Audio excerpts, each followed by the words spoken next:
இந்த வீடியோவில் என்டிகே ஏன் தோத்துச்சு அப்படிங்கிறத வந்து நம்ம சின்னதாக அனலைஸ் பண்ணிடுவோம். அதாவது சீமான் அவர்கள் என்ன பண்ணார் அப்படின்னு பார்த்தீங்கன்னா, கஷ்டப்பட்டு ஒரு பேஸ்மெண்ட் போட்டு பில்டிங் ஏற்றி ஒரு கிரவுண்ட் ஃப்ளோர் வரைக்கும் கட்டி வச்சுருந்தார் தன்னோட ஒரு பில்டிங்கை.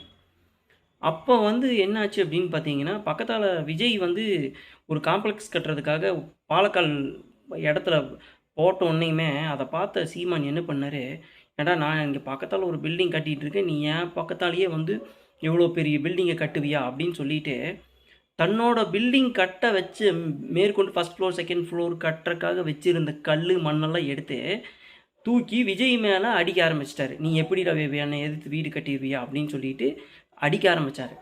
விஜய் என்ன பண்ணார், அந்த கல் மண் எல்லாத்தையுமே வாங்கி அவர் நல்லா ஒரு பெரிய காம்ப்ளெக்ஸாகவே கட்டிட்டு போயிட்டார்.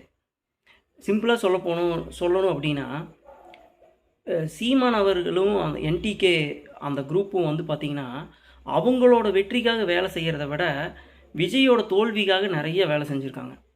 அது என்னாச்சுன்னு பார்த்தீங்கன்னா, மேலே இருந்த கடவுள் அவங்களோட தோல்விக்கு அவர் ஒரு வேலை பார்த்துட்டார். அதுதான் நடந்திருக்குது. இதிலிருந்து நம்ம கற்றுக்க வேண்டிய பாடம் என்னென்னா, நம்ம முன்னேற்றத்துக்கு என்ன வழியோ அதைத்தான் நம்ம ஃபோக்கஸ் பண்ணி போகணும். மற்றவங்களுடைய முன்னேற்றத்தை குழிப்பறிக்கிறது உண்டான வேலையை வந்து நம்ம பார்க்கக்கூடாது. தன்னுடைய விஷன் என்ன, நம்ம எப்படி நம்ம அடுத்தடுத்து நம்மளோட செயல்பாடுகள் எப்படி இருக்கும் அப்படின்னு சொல்லி பார்க்கணும். முக்கியமாக வந்து விஜய் வந்து நம்ம எல்லாத்துக்குமே சொல்லி கொடுக்குற பாடம் என்னென்னா சைலண்ட்.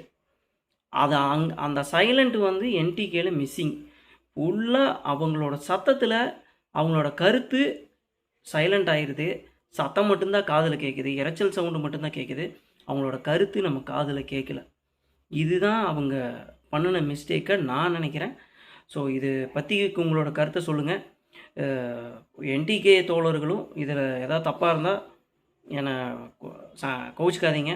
என்னோடய கருத்தை தான் நான் சொல்கிறேன். அவ்வளோதான். பாய். அடுத்த வீடியோவில் பார்ப்போம்.